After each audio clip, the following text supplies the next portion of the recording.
Hi, my name is Viresh SV.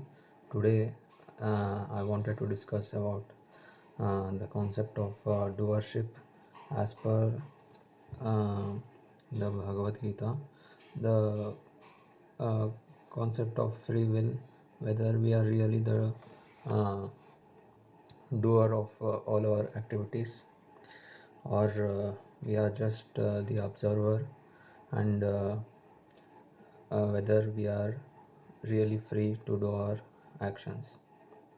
So, as many of you who have been into philosophy or watched some reels of philosophy for some time, whether on YouTube, Instagram, or read some articles, you might have known that about the concept of free will and determinism. Free will says, in this particular moment, I am free to do whatever I want, and determinism says, no, it is actually not possible to do whatever you want. Any choice that you make now, it is already pre-decided. So how to know the difference whether the choice I am making now, it is already pre-decided, or I am making it now as a fully informed decision. So uh, the Bhagavad Gita says we are not really the doer of our activities, and it says that the deluded soul thinks itself to be the doer of his activities, thinking oneself as I am the doer, I am doing this, when it is actually carried out by the modes of material nature. So all the time, whenever we think I did this, it is not you who did it. It was the modes of material nature, the modes which were which were dominating in you in those times, based on the information and inputs you have received through all your senses. Uh, so it's actually to have free will in a sense. It means to, you can say, to have a fully informed choice where all the information you need to know are present to you, and then if you make a choice, so that is based on knowledge. So any choice that is based on knowledge, a complete relevant knowledge, that will be a very good choice. So any choice that is well informed, so the actions based on knowledge, actions based on complete and relevant knowledge, uh, usually gives the best results, or take you in, or at least take you in a positive and constructive direction. So in the Bhagavad Gita it is said that we are not the doer of our activities. So if we are not the doer of our activities, why should we experience the results of our activities? So to experience results or not, it is I can say, not everyone is bound to experience the results. The activities we can call here as karma, and the results of activities or the fruits of the karma, we call it as karma phala.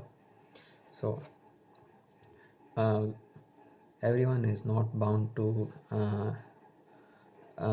receive their karma phala, because the karma phala of negative thinking is not good, and not all of our actions are positive, some are negative. But still, uh, most receive both negative and positive, because we are attached to the sense of doership, that I am doing this. And when we renounce our sense of doership, uh, then we are also free from experiencing the results of all our bad karmas. So if the actions are not in my hands, why should the why should I experience the negative results of my karma? Because the actions, I was not the doer to begin with. So why should I experience the negative results when I am not the doer to begin with? I am just the observer, observer of all that happens within and around me. Uh, so I'm just the witness. That is the same with everyone.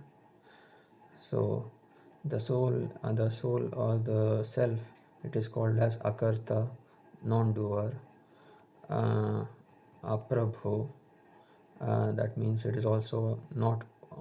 It does not really own anything. Uh, and so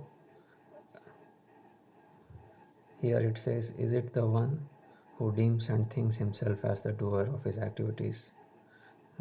Is it the who is bound to experience the results of their karma as per the Bhagavad Gita? Is it the one who deems and thinks himself as the doer of his activities?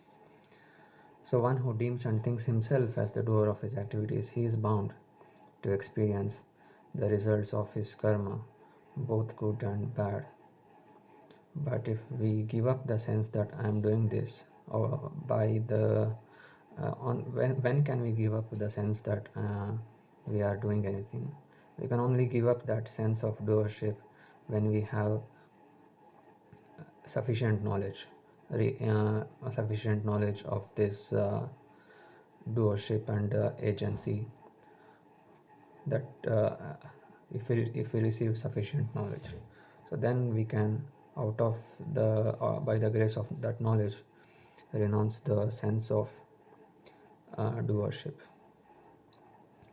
So yes, so uh, it is one who thinks and deems himself as the doer of his activities for majority of the time, he is bound to experience the results, the fruits of both his good and bad activities. But if one does not think and deems himself as the doer of his activities majority of his time, then also if he contemplates and introspects in this direction, that first of all it starts with questioning that am I really the doer of my activities, because I sometimes see all the activities happening automatically. The breathing happens automatically, and similarly uh, even the voluntary actions, if you are of complete knowledge, the voluntary actions, they are also based on the inputs you have received.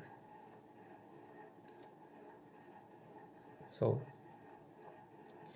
um, the voluntary actions are also not really voluntary. You can, on the surface level, you think you are making the choice, but when you go back, who gave you that idea to make that choice? Who gave you that idea to make that action? So how did you get that thought?